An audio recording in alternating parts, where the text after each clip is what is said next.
We are live. Welcome in to another edition of Inside Carolina's On the Beat Live. I'm Tommy Ashley. That is Inside Carolina beat writer Adam Smith. That is producer John Bauman. We are a man down, as everybody knows by now. Ross Martin has gone to the other side of the world to connect with himself and have the trip of a lifetime before heading off to Michigan.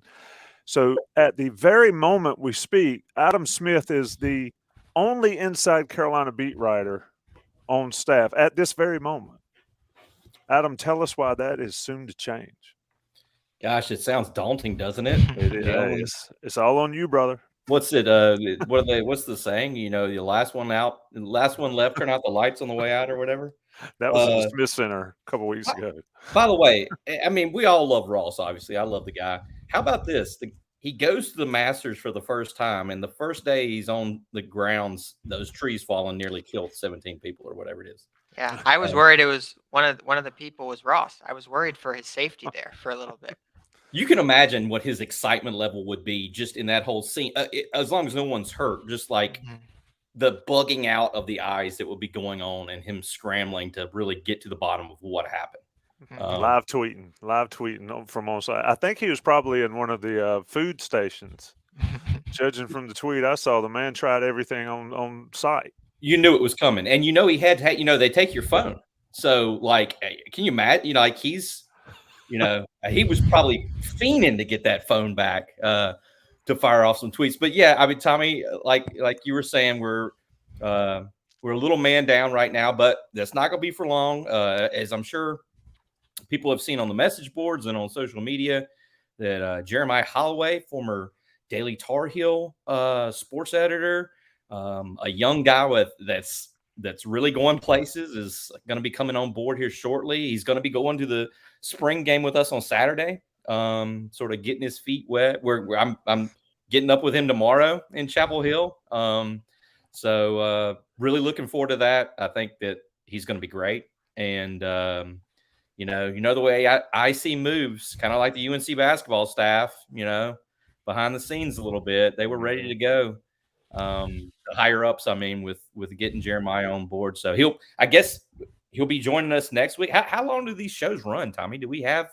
Is there an I mean, we can do a couple more. We don't have to do weekly during the summer, of course, but we should do one subscriber special. That was fun last year when you bring people on. Yeah, we need to do that. So let's plan on trying to do one next week with Jeremiah on board, and then maybe one after that to sort of do the subscriber special like John talked about, and then we'll get out of here and go on siesta for, I guess, probably until camp opens or close to it, or ACC kickoff for football, and then we'll get back rolling to them. But yeah, Adam, to your point, Jeremiah comes from the state, not state, the state, but the wrong state. It's South Carolina. Covered South Carolina Gamecocks, specifically South Carolina women's basketball, so he certainly knows the ropes when you're covering a high-level program, as the Gamecocks were and have been for a while. But he comes back to Chapel Hill. It's pretty awesome. I spoke to some of the DTH people yesterday when I was in Chapel Hill, and you were there when we covered Mac, Adam. They all spoke so highly of the guy. And so I really look forward to bringing in some fresh new blood and a new perspective, because admittedly, and Adam, I don't know, I'm older than you, but admittedly, you sort of get cynical when you get older about everything. Yeah, I mean, you start yelling at clouds and stuff. And it does. When you get done mowing the yard and your back hurts for some reason. Yeah, right. No, and it's. I think one of the things that makes Inside Carolina so special is the teamwork aspect of it all, and I think that he's going to be great for many number of reasons. And yes, he will lower the median age. We'll get a little younger with having Jeremiah on board. But I was going to say, when you're talking about how many more we might do, I'm always available for a story time podcast. I mean, we could go no holds barred on, how many times I've seen Chris Paul hit a guy in the nuts, more than just Julius Hodge. There's a lot of different, we were sort of tiptoeing toward that with Greg Barnes one night, him and I. We sort of have that whenever he and I start talking, the stories start flowing. So if we need to do a story time special summer edition, Turn Back the Clock podcast, I'm available to tell things that haven't seen the light of day in print before. So, Plus, we have Yeah. the transfer portal. Who knows when that'll oh my be gosh, taken care of? They'll be moving and shaking with the stuff until the summer for that. Plus, Tommy, we have your new podcast. Can you tell us a little bit about that today? It came out for the first time.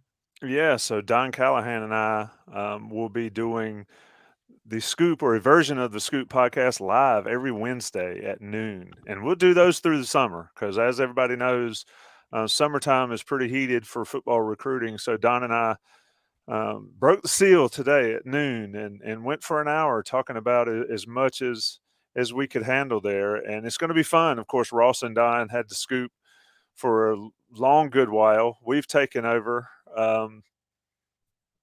It's going to be interesting, right? Because very different personalities. Don wanted to get more in the weeds and in the behind the scenes and deeper into the recruiting side of things. So we'll do it. And I got to do this. This goes for everybody on this show. You get a exclusive Inside Carolina hat, Richardson hat. If you can give me a name of the show for Wednesdays at noon that we use, I will personally give it to you. I'll even autograph it if you want me to ruin it before I hand it to you. But it'll be a fun time. That'll go. Of course, we'll do emergency podcasts, whether they're commitments in the portal, whether anybody else transfers. And Lord, like Max said yesterday, Adam heard him, the portal opens for football Saturday. I was going to ask you guys about that. Like, I mean, I sort of felt like, I don't know how you heard it, Tommy, but I sort of felt like he was almost bracing, for he did say, I know we heard him say, it doesn't feel like it did in January when they lost a few guys. But the way he said it almost felt like he was sort of bracing for who knows what. Like he said, 5 guys could come in after the spring game on Saturday and say, I'm out of here. I mean, I guess that's just the unknown of all this. I don't know how you heard that, Tommy, or I how heard you it, that. I heard it the same way. And then you look across town or over to Raleigh, and Ben Finley transfers right after the spring Transferring game. right then, I think, right? Yeah. I mean, he packed his stuff after the game and said, I'm out of there. But it is, Adam, and we can discuss this, and I think it's relevant. I think we're going to see some, and I think specifically we may see some in the running back room, um, because in fairness to players, there is a short window when you can play. I've said this before, and these guys want to play. And unfortunately, we all went to Carolina. We did that. We're all part of the Carolina fabric and all that kind of stuff. When you go way back in history books, but it doesn't mean as much to an athlete that wants to play, and I don't blame them at all. So we'll see, though. Mac is a master of selling the school, selling the program, and selling everything, and selling opportunity. So we'll see what happens. It would not surprise me at all to see virtually anybody transfer except Drake. Drake's not going anywhere. Could And, could someone opt out of the spring game Oh to my enter gosh. the transfer portal, oh Lord, have similar to mercy. how people opt out of bowl games? No, I'm joking No, there, it's but a good question. I mean, I do think there are some players on the roster, both in the winter transfer portal and this spring then that will just open up, where it does make sense for both parties to enter the transfer portal. I think there's been some talk this spring about DJ Jones and his position change. DJ Jones is a very solid running back. I think he is a great athlete, but it sounds like the coaching staff has communicated that maybe he's not the best safety, or understandably, it's taking him some time to learn the safety position. So I think that is an example of where the transfer portal is mutually beneficial, because it's also probably better for UNC to go out and get someone who has experience playing safety versus DJ Jones trying to learn the position. So I'm not predicting anything. Obviously, DJ Jones may end up staying at UNC, and who knows, he could become the next Elijah Green, and he could catch fire next fall playing that position. But yeah, I'm of the same mind. I expect to see some names in the portal when it opens this Saturday. Yeah, and when you look at it, Mac Hollins, of course, he ended up playing some receiver at Carolina and made a good living in the NFL, but he was straight special teams early in his career. And he was captain of all of them, and he was as valuable as just about anybody on those teams in that role. And then we saw how valuable he got when he was a receiver and then got hurt. It'll be interesting to see if a guy like Jones makes that impact, stays and makes that impact. You mentioned safeties in the portal, and unless something's changed, Antavius Lane comes from Georgia State in June, and he's a safety, and that'll be the final transfer in, assuming that is all in the works. I haven't heard otherwise, but it's just somebody put in there Sean Crawley. I mean, man, he's on Inside Carolina's live podcast more than I am, but Sean says the portal makes your head spin, and he's absolutely right. It is fascinating how these coaches navigate it. But to Mac's credit, and quite frankly, Adam, you can back me up here if you know, if you agree or not. But I've not heard one other coach speak the way Mac does. Of if somebody doesn't want to be here, they need to go, but we're going to help them go and get another thing. Because I know plenty of coaches that will say, if you don't want to be here, there's the door. And while Mac may say that virtually, they make sure the guys are looked after when they leave there. And I just think that's maybe a little different in Carolina or in North Carolina, maybe than from some other places. What do you think, Adam? Well, yes, and also by the same token, I think that Mac just made a decision here in Mac 2.0 of how he was going to be in that way, sort of the kinder, gentler Mac Brown. He's sort of treated COVID the same way. Remember how weird the 2021 season was, or the 2020 season. I'm sorry, the 2020 season was. And he said, he said it repeatedly. We've told players, we've told coaches that if you just don't feel comfortable, it's fine. You're not going to face any sort of penalty. You don't have to be here for right now. You can take a mental health break, and he's sort of been the way with the transfer portal. And I think, to what you were saying, I think they have also made a point of not trying not to BS anyone. Not saying there's the door you can get out, like you were saying, but also trying to be honest. Like, it sounds like he just doesn't want to, BS anyone at this point in his life as a grandfather and a Hall of Famer and a national champion. So, by the way, just, you mentioned Sean Crowley. I saw he had another great comment in the comments here about 2 scoops. That could be a great, I don't know if you guys can find that one. That could be a great, you give him a little royalty on that. Yeah, 2 scoops with Tommy and Donnie. That's it would have been sounds cool good. if we'd done it Tuesdays. It could have been 2 Scoop Tuesdays. I don't know. I'm gonna get my Double head dip. spinning. There you go. Double dip Wednesday. But we should probably say, along these lines, and hey, I hear you, the people in the comments talking about George Pettaway. He seems, I don't know. I have no intel on that, but it just seems like he would be one to watch. But I was going to say, let's point out that it doesn't seem like George Pettaway will play Saturday in the spring game. He may, but I think he's been out for, what was it, 10 to 14 days with a sprained ankle. And Yep. it also sounds like Bryson Nesbitt, at tight end, is out with like a strained hamstring. That's not serious, but it doesn't sound like he would be a guy they would put out there on Saturday. So those are sort of 2 big names. But yeah, I mean, the portal reopens and you sort of hold on tight. Yeah, absolutely. Yeah, that's how you put it. The thing about Pettaway, and I think another guy in that running back room is Caleb Hood. I mean, he's Yeah. obviously really good when he's healthy. But Mac said it, and Mac said you got to be healthy to play. And if you're not healthy, I remember it was Chiswick back in the day, and Greg Barnes, and I still laugh about it when he was talking about Mikey Bart at defensive line. He said he's available because everybody else was hurt. And everybody then, it goes from there to the best of ability is availability. Well, when you've got, and this is not just the running back room, this is virtually any room on the team. When you've got guys that are healthy, that are performing, and you're stuck on the sidelines hurt to no fault of your own, assuming that there's not a possibility of playing, and it just might hurt a little bit.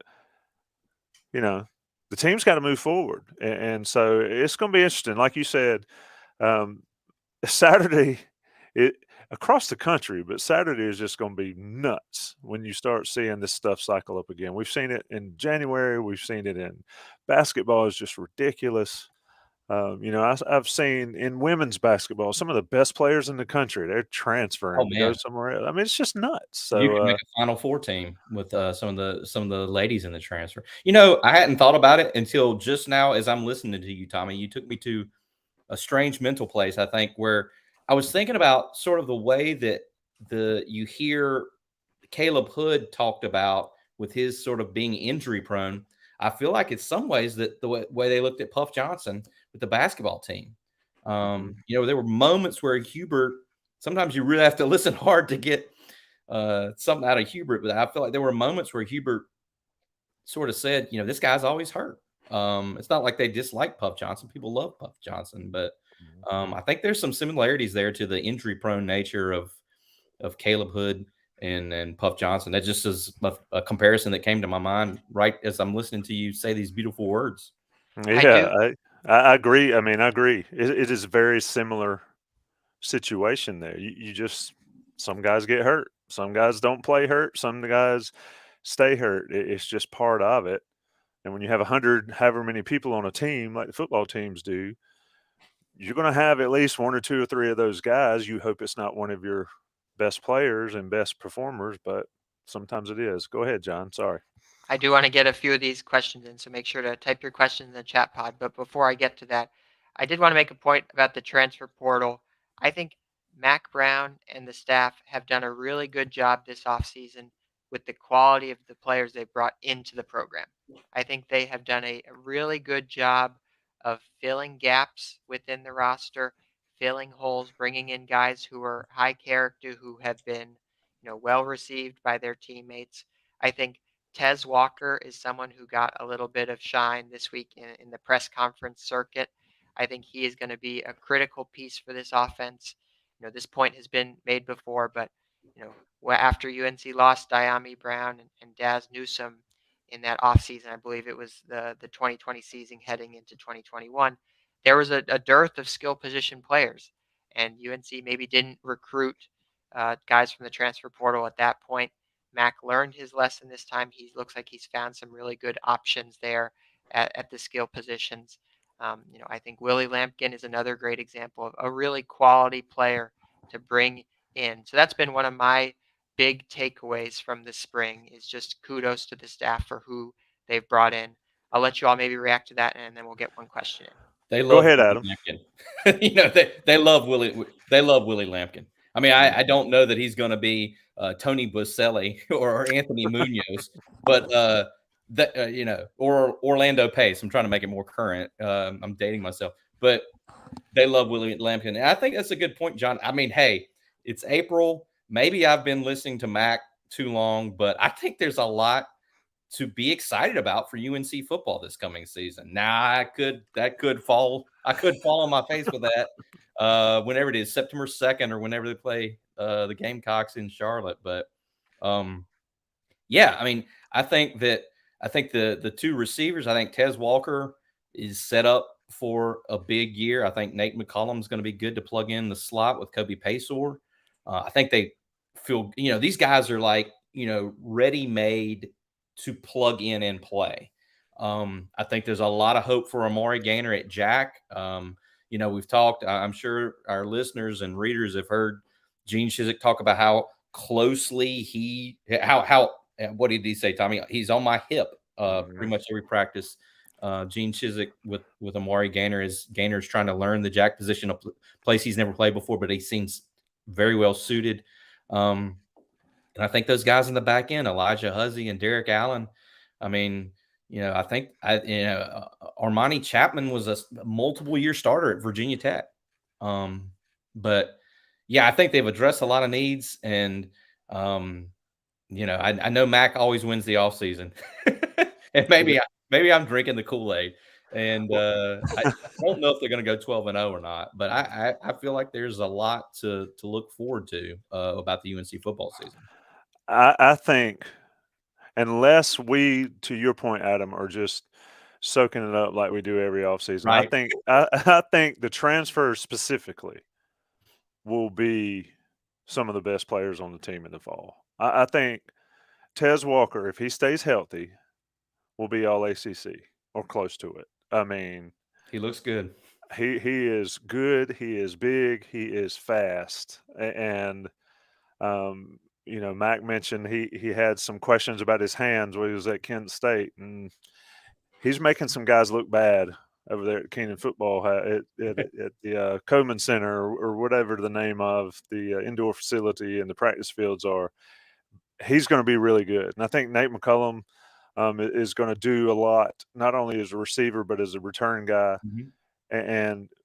But if they stay healthy, and I'll include Lampkin in it because Lampkin's got something that a few of these guys don't, and that's y'all know how I am, the dog in him. I mean, the dude looks like you mentioned Baselli and Munoz. He looked like he could ride on their backs, like in a backpack. Yeah. He's that much smaller when you look at him compared to Montelis or some of these guys, and he's out there whipping guys. He's so compact, isn't he? I mean, It's like he is the guy that you stay away from in the fight, right? He's the guy that you say, I'm not getting near that guy because I don't want him to get me on the ground. I can take the big guy, the little guy with the fight in him. He's going to be good. I think he's going to play. And if he doesn't, then he's going to force these other guys to be better. Armani Chapman, another guy, though. He's been hurt, right? Yes. So he needs to step up when he gets healthy, and we'll see what happens. But I think overall, I know Jason Staples' opinion on Huzzy is way up there, but I think all through of the them. roof. Yeah, and Huzzy looks the part, and so you're right. Mac wins the offseason. He does it every year. Slagle said 12-0, Tommy. Yeah. I could get there. South Carolina. It's going to be like South Carolina. What was it? 15, where they lost the first one and then went on a run. We'll see what happens. But Yeah. Let me get this question in too. This is from Slagle. Any sense to whether Carolina will actively look to add more players from the portal once it opens Saturday? Adam, is that something that's come up at all in press conferences, or do you sense there's still needs on the roster? I don't, but I think if they lose guys, they'll look to replace them. I mean, I don't. It's like what you always heard back. Being a reporter, you always heard that every AD had a list of 5 names in his pocket that he would be ready to call if his football job opened or his basketball job opened. I think that they would get in there and pursue it. I mean, what did Max say yesterday? He said that people in the portal have been calling us, and I'm sure some of our guys have been contacted by people that are looking. So the free agency never stops, and I don't think that they would tip their hand that way. And we haven't heard anything behind the scenes about them, trying to add anybody else. But I certainly think if they lost someone or a couple someones, they would actively be possibly ready to roll with that. And just to add to what Tommy happened to mention about Tez Walker, I always think that, like I said, we try to listen closely to these guys. And I always think that when Max says something like, people said he couldn't catch, I think that was a concern for Mac. The one practice that we were out there early, Tommy, what was it, the second or third day?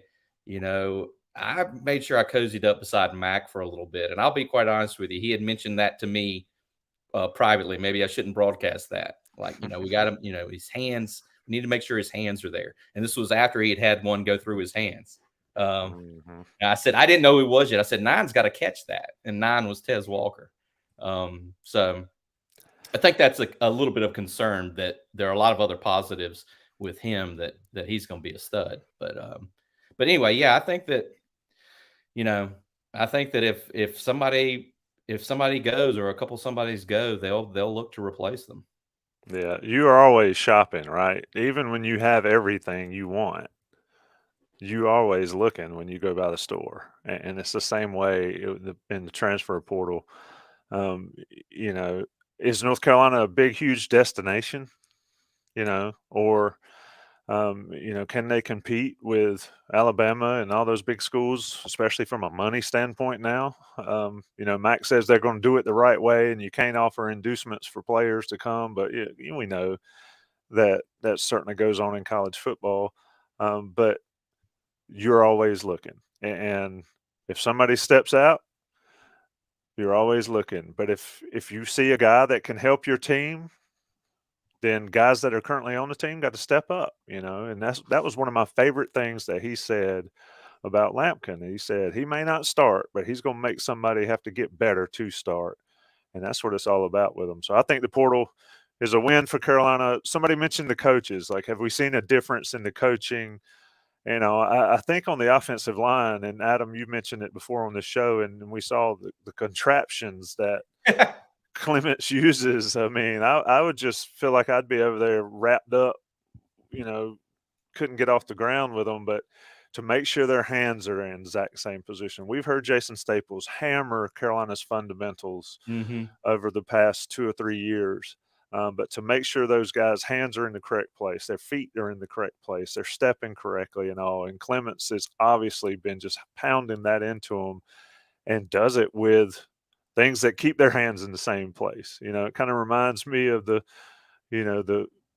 training wheels on a bicycle. You can't fall over, you can't get out of position because your feet are locked where they're supposed to be. So we've seen that, and I think Jason Jones in the secondary and those guys. Everybody still mentions Tim Cross, and yes, I get Tim Cross factor, but there's not a better teacher than Monachino, on defensive line across the country, and so that's got to make a difference by osmosis, and so we'll see. What do you think about that aspect of it, Adam? The sort of the coaching staff getting in line, and I'll add this part of the question. And I've said it all spring. I think there's more of a sense of urgency of they got to get it done this year because this is the window. Yeah, and I think that starts at the top. And as you were talking about Randy Clements with his gadgets, God, I mean, I wanted to make maybe a Carrot Top comparison and also maybe a Mr. Miyagi type comparison. But if he ever heard those, I would be scared he might, destroy me. I mean, the man is oozing intensity. He even just the way he walks, he kind of just ambles around. I would not want to I would not want to get on Randy Clement's bad side. So I should probably shut up running my stupid mouth. But yeah, it's fascinating to watch. As uninteresting as offensive line practice can be, it's fascinating to watch them get out there with those foam things that he's got and have their legs hooked together with the chain things. I mean, it's kind of fascinating to watch, and the use of I don't even know what you would call it. I think Ross and I were calling them hurdles to make sure they stay low. It's almost like making sure you don't get caught in like a metal clothesline or something. If But only you could put those things on the field during the actual games, right? Then everyone would have perfect technique. I did I mean, want to it'd be make an amazing obstacle course to try to get through. Yeah, really. But exactly. yeah, like I mean, I've said it before. I think it's just sort of a crazy thing to be, and it could be different once the game starts. It's sort of a crazy way to feel about like UNC's DBs when they've lost Tony Grimes and Storm Duck. I feel pretty good about that area. With all these new guys that we're not sure, we're not sure how they'll look in a Carolina uniform. But I think the development there and the coaching there and how they perform will be something to watch. I think if you listen to Gene Chizik, he has said it. He's talked about we need guys making more plays, and that's the mantra. And yeah, I think that I think there is more urgency. I think you can feel it, or at least that's the way it feels to me. Yeah, and somebody let me shout out to Brian Evans for his question. He says, "Are the DL guys doing better than the drills?" And seeing in that video that was posted, I mean, Jason Staples will certainly comment on this more than Adam or I can, but I can tell you this: you don't break bad habits overnight, or even in 2 or 3 spring practices. So that is a work in progress. But like I said, when you've got a guy like Monachino there overlooking it, coaching it, from however they want to do it with the rules that they have. It is a work in progress, and I feel like I'm gonna give the coaches, specifically him, the benefit of the doubt and give him time to get that stuff instilled in these guys. One thing you can see from players, one thing they can control um, away from practice is their weight and their being in shape. And we've talked about Travis Shaw. I mean, Ross loves Travis Shaw, Worley from Grimsley, and all that stuff. But Travis Shaw comes in looking good. I mean, you could sit by and get fat and happy, and then wait till spring practice to get in shape. He didn't do that. A couple guys that entered the transfer portal that are at other schools could never get their bodies in shape and could never be effective in that way. And Shaw's done that.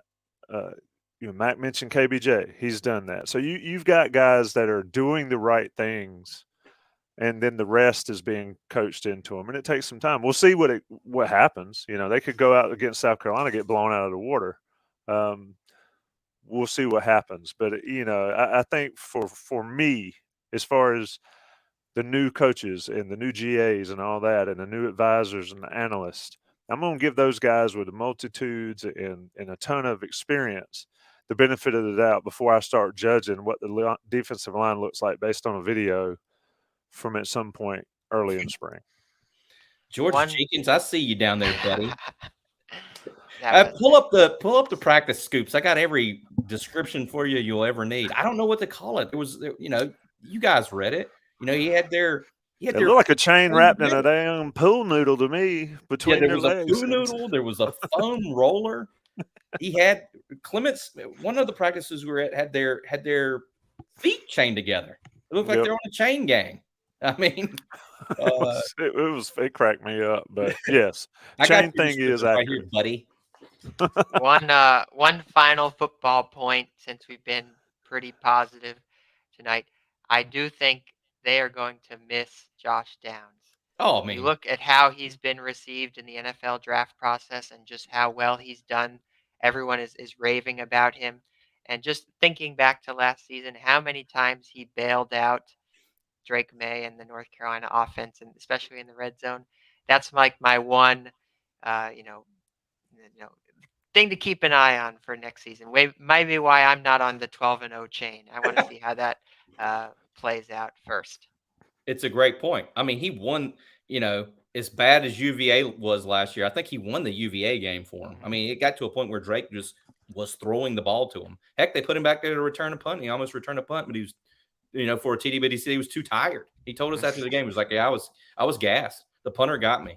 I mean, mean, the Wake Forest game, the plays he made against Wake Forest. I mean, yeah. Duke game too. He was making every catch in that game that he made the fourth down catch that kept it going. And Tommy, you're right. The Wake Forest game, he got a full body cramp in the end zone after one of those 3 touchdown catches. I mean, the man was full; his entire body was cramping. And Drake said he made a point to go over there and sort of make fun of him, but he didn't realize that he was fully cramping. He said he called him a starfish or something, and then realized he was in a lot of pain and shut up. And he continued to make the plays to get that game won. I mean, I think they miss him. Yeah, the 100% you're going to miss a guy like that. He for Carolina, he's a generational receiver.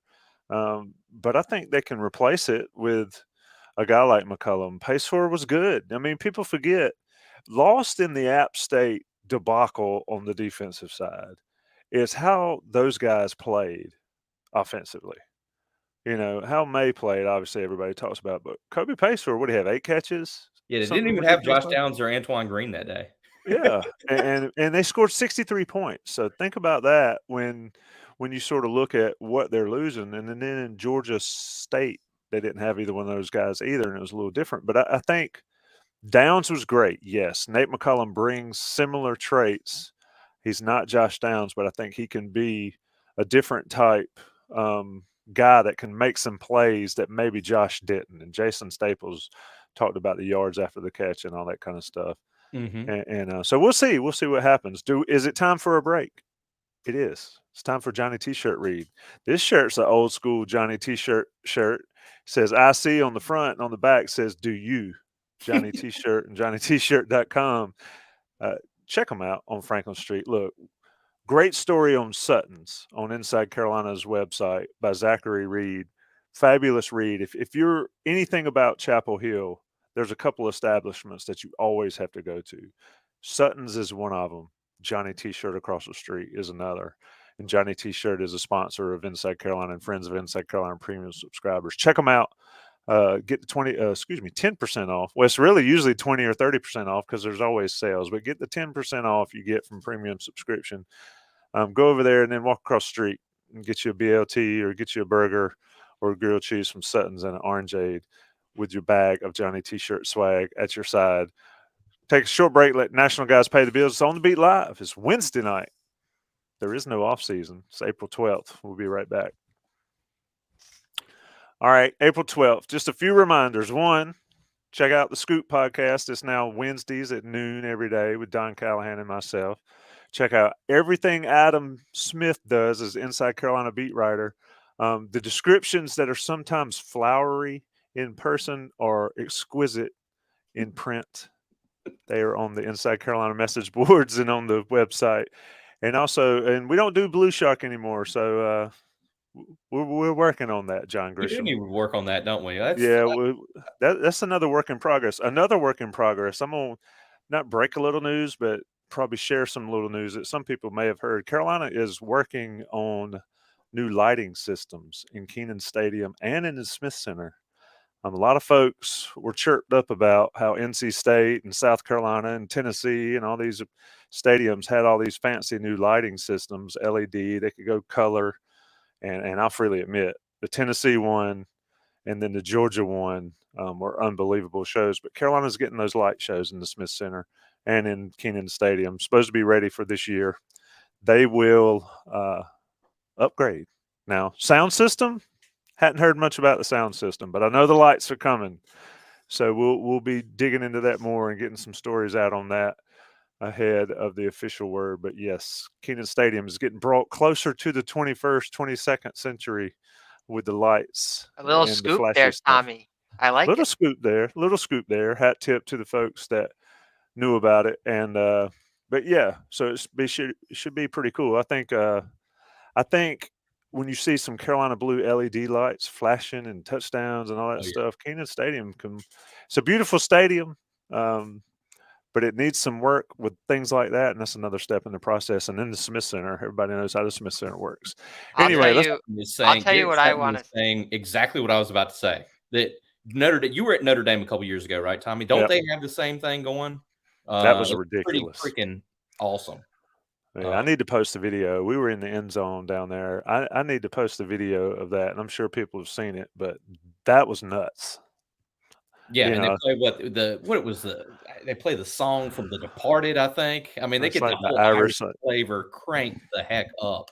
It was awesome. And then another one, and I know people don't like to hear about Tennessee, but have you seen the one? I guess it was before the Alabama game or before one of their night games, where the lights go off and the lady sings Rocky Top or says something about Rocky Top, and the lights flash. Dean Dome and the Smith Center and the Keenan Stadium going to be just like that, folks. So get in the stands. I think the deadline to renew your season tickets is actually Saturday as well in Keenan Stadium. So a lot of PSAs on here. I do want the scoop. If this is an open call for anybody around UNC Athletics, is the Chelsea Football Club coming to play a game in Keenan Stadium this summer? Have you guys heard about this at all?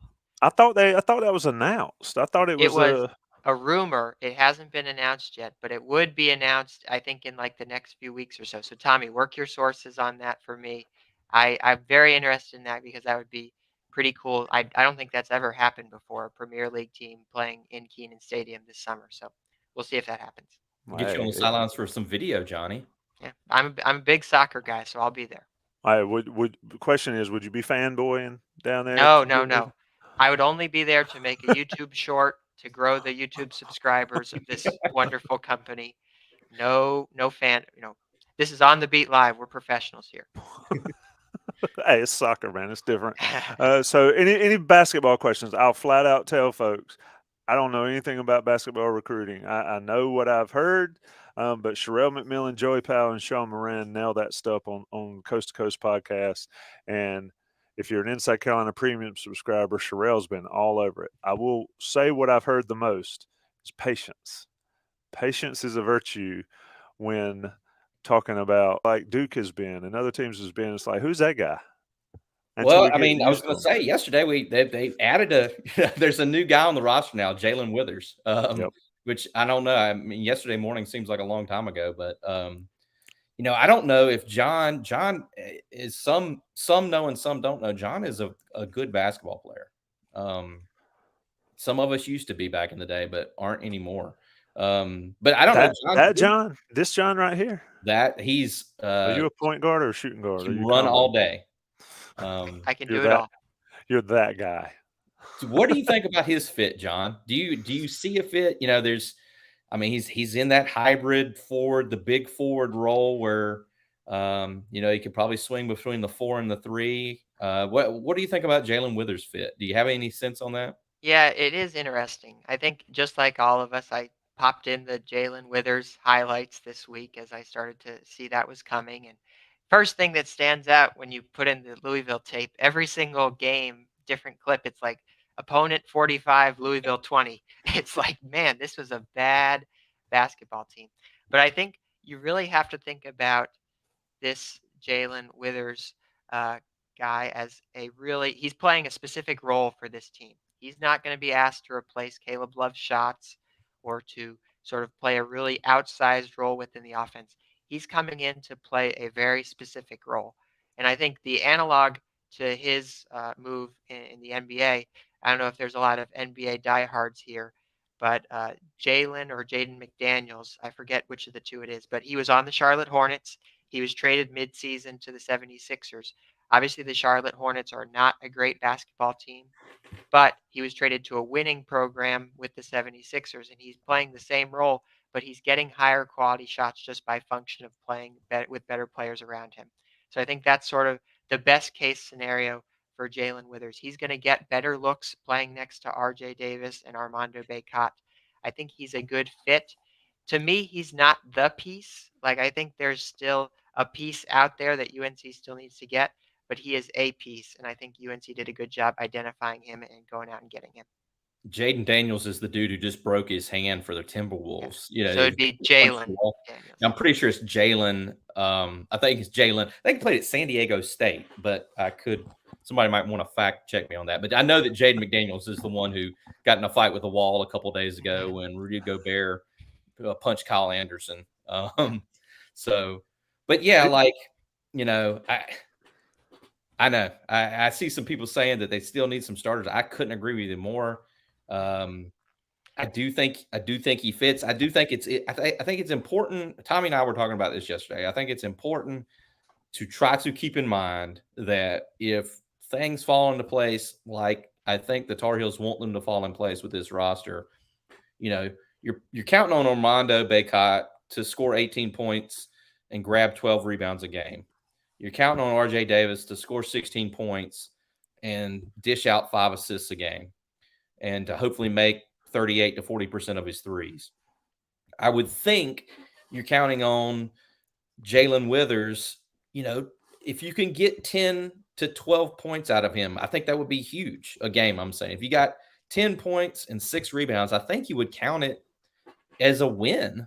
I don't think, you're not bringing him in obviously to be Brady Manick or anyone else like that. And I think that, that Carolina has said what they want to get more athletic.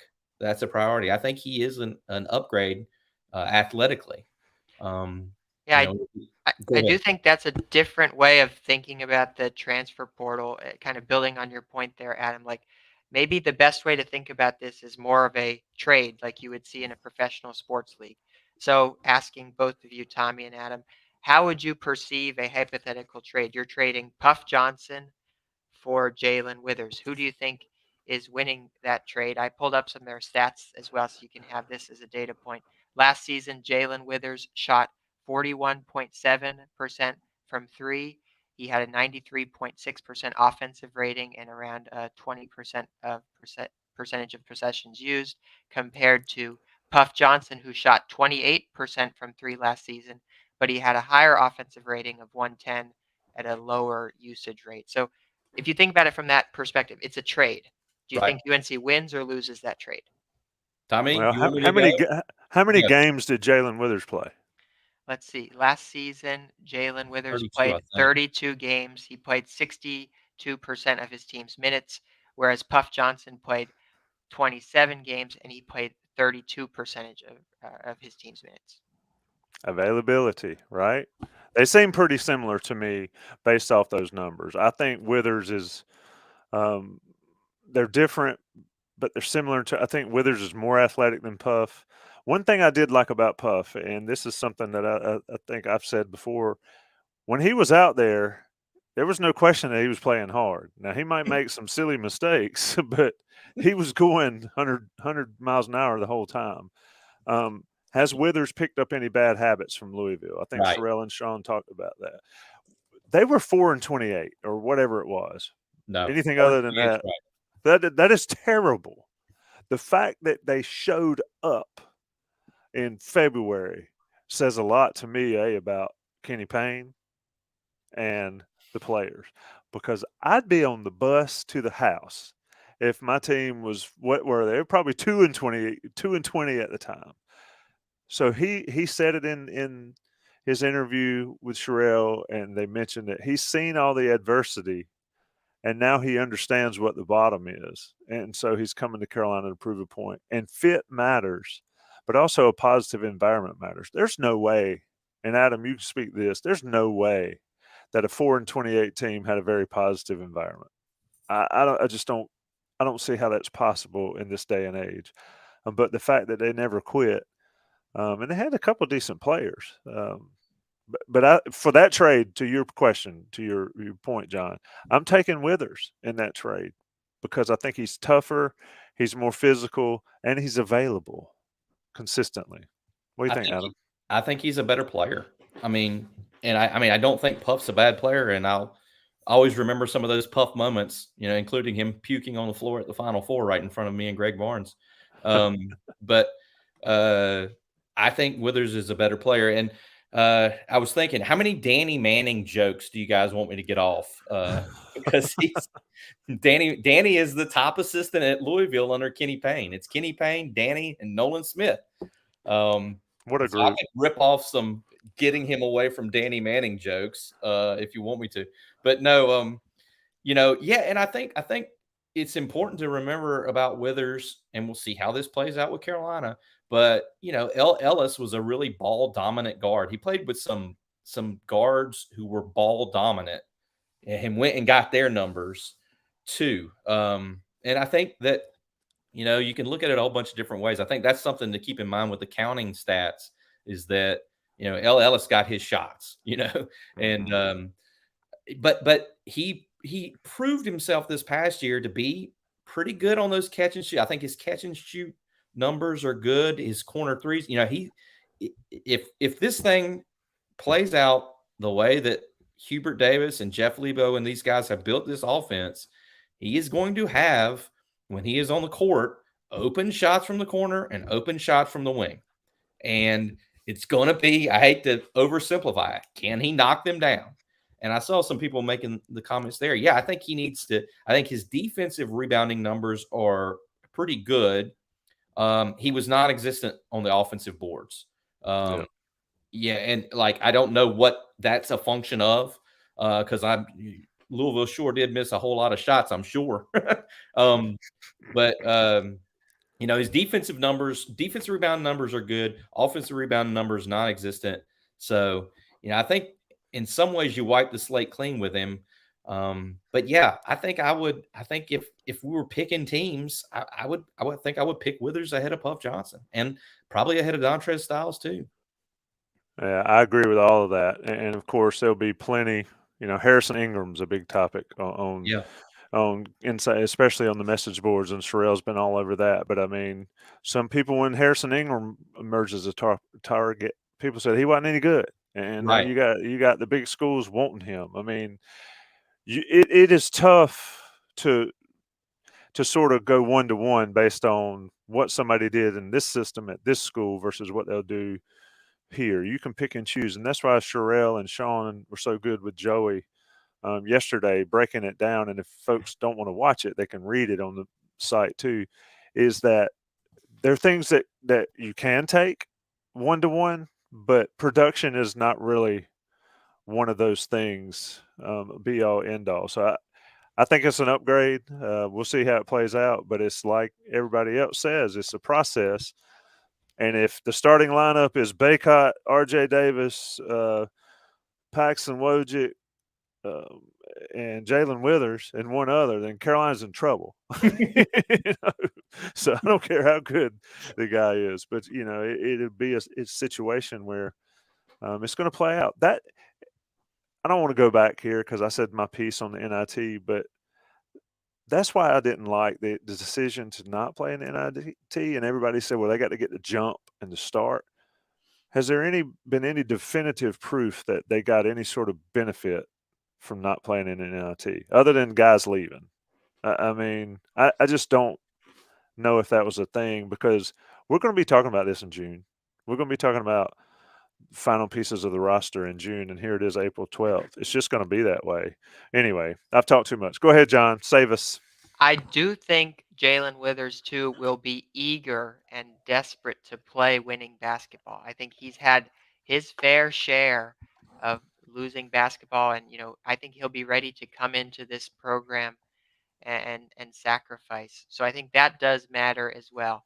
We haven't had the opportunity to interview him yet. Obviously, he's just committed to UNC, but I think that'll be something that I'll be really interested in listening to over the summer, because I know that was one of the big things that Pete Nance would talk about. He fit in really quickly with the core last year. He provided some leadership, even though he was a transfer. So I'll be curious to see if Jalen can do, at a bare minimum, fit in and try to play winning basketball with this UNC team, and maybe even be a little bit of a leader there. I did want to make one more point too. I think Harrison Ingram is the missing piece for me. I have talked about this in the Okay, past. Johnny. I've talked about this in the past with the evanmaya.com transfer portal ratings. So for context, Harrison Ingram is the number 2 player in the transfer portal ranking. So I think we've According to talked. Evan Maya, though, right? Yes, According to according Maya. to his, and there's plenty of rankings out there. I like his rankings. Um, there are a lot of there are a lot of things that happened last season with the UNC basketball roster. You lost a big piece with Caleb Love. I think replacing him with Harrison Ingram would be a big get, and I think that would make me a lot more optimistic about next season. Interesting. A couple things to clear the record. Sherelle talked to Withers. It's on the site. Come on, Johnny.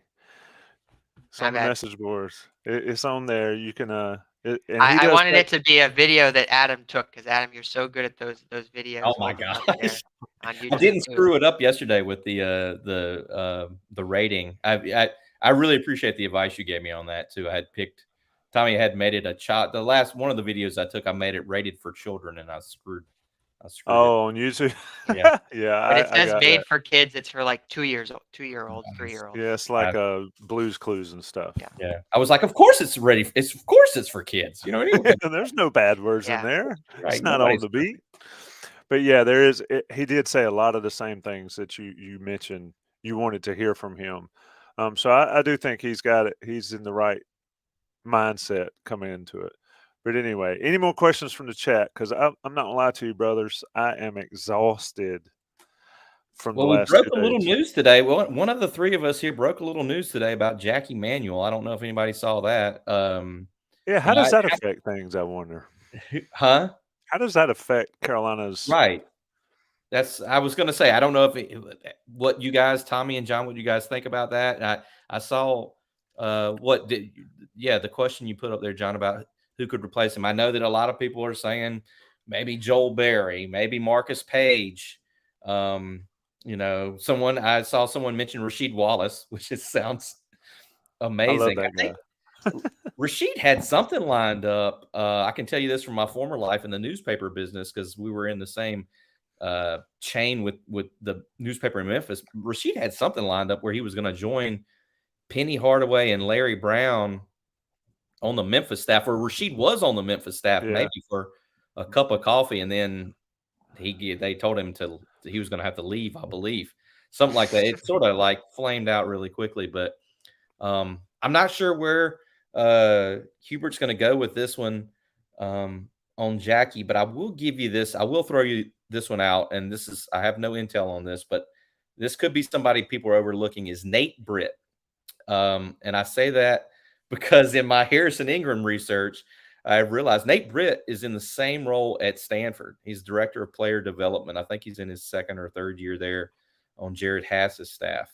And I just happened to run across that when I was reading up on Harrison Ingram the other day. I was like, so who knows? He's done the job that Jackie has been doing, and maybe he could be someone, because I would think for sure Hubert's going to try to stay within the branches of the Carolina family, but I don't know. What do you guys think about the Jackie situation? Yeah, good for him. I mean, he wants to coach, and the way the NCAA rules are, it's just ridiculous.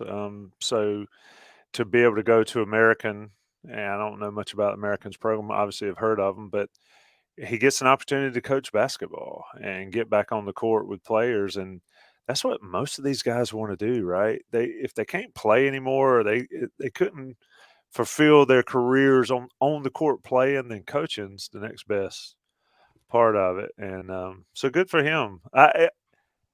Hubert Davis has made it pretty clear, and this will be interesting to watch over however many years Hubert is the coach. Does it remain Carolina strictly guys in every position? Because right now that's what it is, right? Does that the whole water? I like the Nate Britt thing though, because I always thought Nate Britt was pretty cool dude. Just And throwing that out there. Yeah, he was always, from a reporter's perspective, he was always great to talk. I know Nate wasn't scoring 25 points a game, but he was a great guy just to talk to. He had always had a good sense of what was going on. He could fill up the notebook. He could tell you a few jokes. He always had some good Luke May jokes back in the day. But go ahead, John, get in there. My take is more of a humorous one. You have the football coaches, and their positions are so clearly lined out. So if you think the defensive line is playing bad, you say, they should fire Tim Cross. Basketball, you have these six coaches, six assistant coaches. If there was one of the coaches whose title was director of three-point shooting, Right. every single fan would be like, fire ex-coach, whoever's in charge. But it's a little bit more combined in basketball, and therefore Jackie Manuel leaves, and he hasn't, received any of the blame. You could make an argument that the assistant coaches deserve just as much of the blame for last season as Hubert Davis and all of the, criticism that Hubert Davis got. But it's just funny because they're not named specific things. Fans don't have a place to point their anger. So that's my only take there. Well, I mean, I think it's interesting. That immediately takes me to, I'll never forget one of the old school coaches at Williams High School in Burlington that I used to cover way back in the day. If they missed if his team, Williams High School, the Bulldogs, if they screwed up a couple free throws, he always made it a point afterward to say, I guess we're going to have to fire the free throw coach after this one. Like he wanted to get that off anytime he could. If they missed a few, you knew that was coming. I guess we're going to have to fire the free throw coach, huh? That is you nailed that guy. I can just see this guy doing it. Tommy Cole. What's funny to me though? Well, not funny, but two of the best three-point shooters ever in Carolina history on that staff. Without a doubt. It makes no sense. I mean, silly like season top two guys in terms of percentage, I believe, are Hubert Davis and Jeff Lebo. I think Marcus Page is up there too. But I mean, you can't make it up. And if we tried to, we could not make it up as interesting as it's been. But I think, to your point, John, about blaming folks. I mean, Guthridge, not Guthridge, Maryland coach. Gary Williams? Gary Williams would turn around and just go nuts on his assistant coaches. Yeah. So anyway, boys, I think it's about time for us to get out of here. We have gone an hour, and shout out to the 150, 160, 170 plus folks in here. It's always fun to talk Carolina sports on the beat. It's always a pleasure, Adam. Always much needed John Bauman keeping the ship afloat. Before we get out of here, should I say my Sutton's order? Oh, yeah. Hold on a second. Yeah.